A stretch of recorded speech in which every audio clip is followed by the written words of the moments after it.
moleques, beleza? Alisson trazendo. E bom, galera, dessa vez eu estou aqui trazendo uma coisa que vocês vão gostar muito. É como fazer o Iron Golem e um boneco de neve. O Iron Golem é muito fácil com um boneco de neve. Só você pegar bloco de ferro, bloco, abóbora de Halloween. Aí você vai aqui nesse botãozinho aqui. Aí você... Eu vou baixar um pouco do som, que eu acho que tá muito alto. Pronto, tá melhor. Agora você pega, vai lá no finalzinho, tem aqui boneco de neve. Não precisa mais da cabeça de abóbora, porque a cabeça de abóbora já tá aqui. Então eu vou passar para em terceira pessoa para vocês verem. É preciso botar dois blocos de neve e essa cabeça. Olha que legal, galera.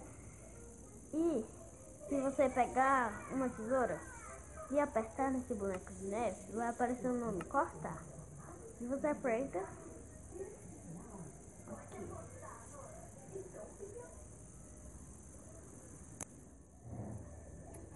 E cortou a cabeça dele e ficou só pedrinhas. Muito legal, galera. Agora o Iron Golem. Precisa de blocos de nós, dá pra fazer no criativo e survival também. É como fazer um boneco Wither, dizendo que é Wither. A mesma coisa do boneco de neve, é botar a bola aqui em cima. É porque tá bugando muito.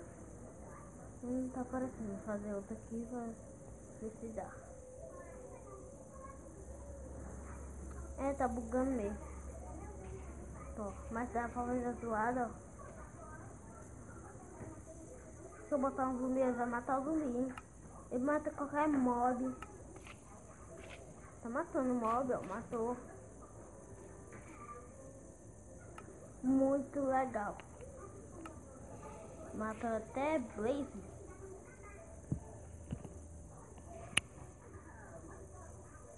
Muito irado. Mata qualquer mob. Tá vários mobs aqui, eles vão matar no instante. Até com a armadura mata no instante. Já mataram um bocado com a armadura. E vocês viram? Ele jogou lá pra cima e tacou uma mãozada. Grande, viu?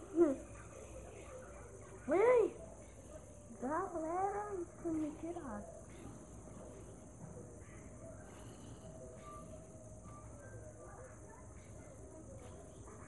Galera, isso é muito irado. Ele tentou jogar um de comum, mas não dá. Ele conseguiu, ó. Eu quero com a armadura. Cadê a armadura? Daqui. Várias armaduras aqui no chão, galera. Então é isso. Espero que você tenha gostado. Se gostou, já deixa o like aí e adicione o favorito para ajudar na divulgação. Beleza? Falou e...